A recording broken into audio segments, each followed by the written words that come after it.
Hello students, इस video में हम पृथ्वी की रासायनिक संगठन के आधार पर विभिन्न परतों में क्लासिफिकेशन के बारे में स्वेस महोदय का जो सिद्धांत है उसको पढ़ेंगे। साथ में हम पृथ्वी की विभिन्न परतों की मोटाई तथा गहराई के बारे में भी बात करेंगे। स्वेस महोदय ने पृथ्वी की रासायनिक संरचना, देखिए गौर कीजिए, यदि आप मास्टर डिग्री ज्योग्राफी में करते हैं और नेट के एग्जाम में या फर्दर सिविल सर्विसेज के एग्जाम में इस प्रकार का प्रश्न आ सकता है कि पृथ्वी की रासायनिक संरचना से संबंधित सिद्धांत किसने दिया। तो उस समय आपको अच्छी तरह आता है, लेकिन आपने कभी भी रासायनिक संगठन के ऊपर गौर नहीं किया होगा तो आपके लिए दिक्कत हो जाएगी। तो यहाँ पर स्वेस महोदय ने रासायनिक संरचना के विषय पर प्रकाश डाला है।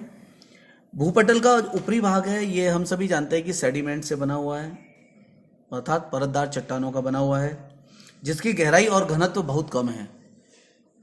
5% परतदार चट्टानें हैं, वो पृथ्वी के कुल भार का, कुल द्रव्यमान का हिस्सा है।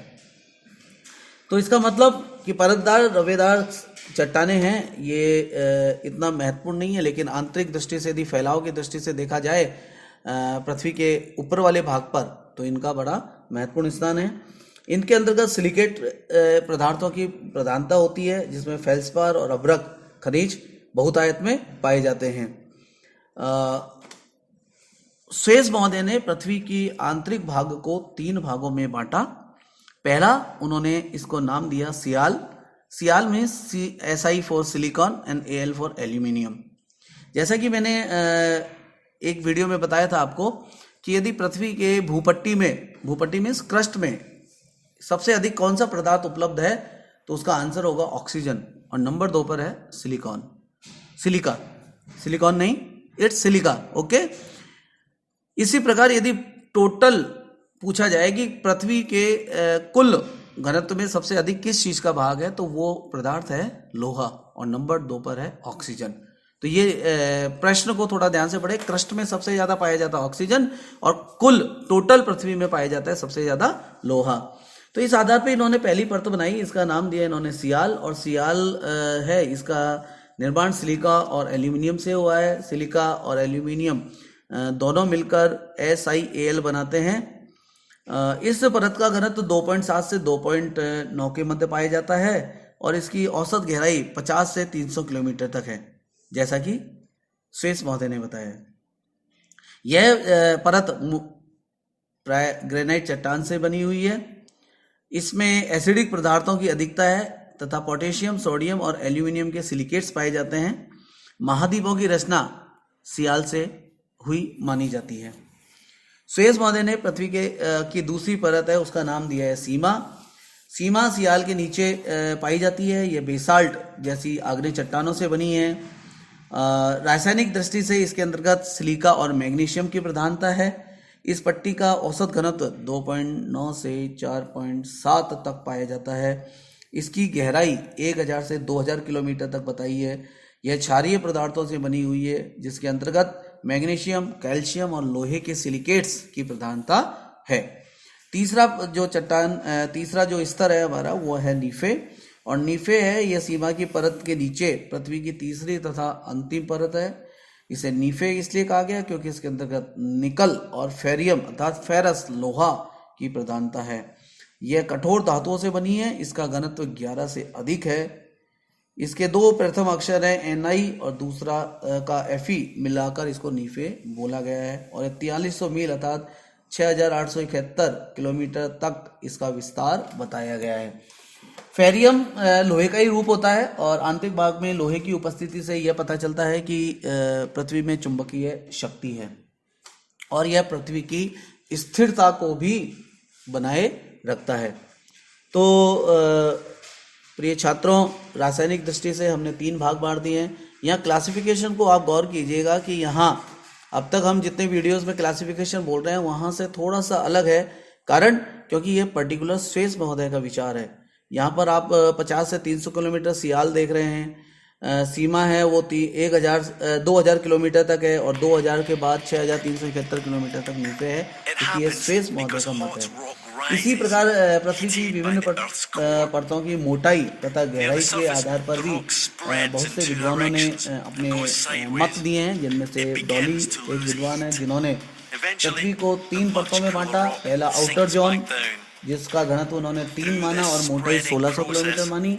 दूसरा मध्यवर्ती परत, जिसका निर्माण उन्होंने लोहा और सिलिकेट के मिश्रण से माना और घनत्व 4.5 से 9 तक माना है तथा मोटाई लगभग 1280 किलोमीटर मानी है। और तीसरा जो था सेंट्रल जोन, इसको उन्होंने 6,880 किलोमीटर तक लगभग माना है और घनत्व है 11.6 के आसपास है। तो कहने का अर्थ है डॉली महोदय ने इसको 3 भागों में बांटा है। वही जेफरीज महोदय ने, जब हम जेफरीज महोदय के क्लासिफिकेशन को पढ़ते हैं तो उन्होंने पृथ्वी की परतों को 4 भागों में बांटा है। भारी परत या प्रथम परत, ये जो परतदार शैलों से बनी हुई है। द्वितीय परत जो कि ग्रेनाइट चट्टान से बनी हुई है। तृतीय परत जो कि थेचिलाइट अथवा डायोराइट से बनी हुई है। और चौथी परत जिसका निर्माण डोनाइट और पेरिडोटाइट अथवा इक्लोजाइट नामक चट्टान से हुआ है। इसी प्रकार ऑथर होम्स एक और विद्वान हुए हैं जिनका भी क्लासिफिकेशन है, काफ़ी बार एग्जाम्स में आता रहा है। ऑथर होम्स ने क्या किया कि उन्होंने प्रथम परत को क्रस्ट माना, जिसके अंतर्गत ऊपरी तथा मध्यमवर्ती परतों को मिलाकर बनाया गया है। इसमें संपूर्ण सियाल का भाग और सीमा का ऊपरी भाग शामिल है। क्लियर? सियाल और सीमा का ऊपरी भाग, इसको उन्होंने क्या माना है? क्रस्ट माना है। दूसरी परत को उन्होंने सब स्ट्रक्टम, आंतरिक आवरण या अधः स्तर का नाम दिया है। इसका निर्माण सीमा के निचले भाग से हुआ है। ओके, तो 2 भाग हो गए, वन इज क्रस्ट और सेकंड वन इज सब स्ट्रक्टम।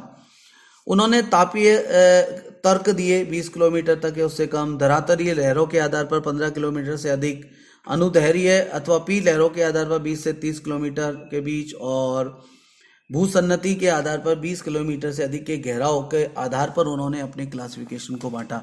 उसके नीचे क्या है इसके बारे में ऑथर होम्स ने ज़्यादा बात नहीं की है। इसी क्रम में वॉन डर ग्राट का क्लासिफिकेशन आता है, जिसमें उन्होंने ऊपरी परत क्रस्ट, आंतरिक परत जिसको सिलिकेट और मेंटल नाम दिया, और धातु केंद्र, अंतिम परत को उन्होंने धातु केंद्र का नाम दिया। ये सब क्लासिफिकेशन चलता रहा। विभिन्न विद्वानों में पर्याप्त मतभेद भी आपको देखने को मिल रहे हैं कि अलग अलग विद्वान अलग अलग परतों की गहराई और पदार्थों के बारे में बात कर रहे हैं।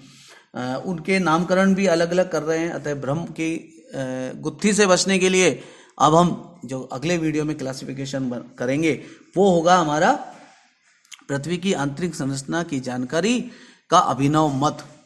अभिनव मत का मतलब ये ऊपर के जितने भी मत हैं उन सबको मिलाकर हमने इसको बनाया है और भूकंप की लहरों के आधार पर इसका क्लासिफिकेशन करने की चेष्टा की है। भूकंपीय तरंगों के आधार पर 3 भागों में इसको बांटा गया है। स्थलमंडल, जिसको हम लिथोस्फीयर कहते हैं, इसकी गहराई 100 किलोमीटर तक मानी गई है। इसमें ग्रेनाइट चट्टान की बहुलता होती है और इसमें सिलिका और एल्यूमिनियम मुख्य पदार्थ है तथा घनत्व लगभग 3.5 तक पाया जाता है, 2.7 से 3.5 के बीच। दूसरी परत है भूकंपीय तरंगों के आधार पर, इसको पायरोस्फीयर के नाम से जाना जाता है, जिसे मिश्रित मंडल भी कहेंगे। इसका 100 से 2880 किलोमीटर तक विस्तार है। इसका निर्माण बेसाल्ट से हुआ है और घनत्व 3.5 से 5.6 तक है। और अंतिम जो है हमारा वो पेरिस्फीयर के नाम से जाना जाएगा। ये 2880 से 6371 जो कि पृथ्वी का अंतिम बिंदु है त्रिज्या का हमारी का, उसका घनत्व 8 से 11 के बीच में और लोहा तथा निकल से यह बना हुआ है, जहां पी तरंगे प्रवाहित हो रही हैं।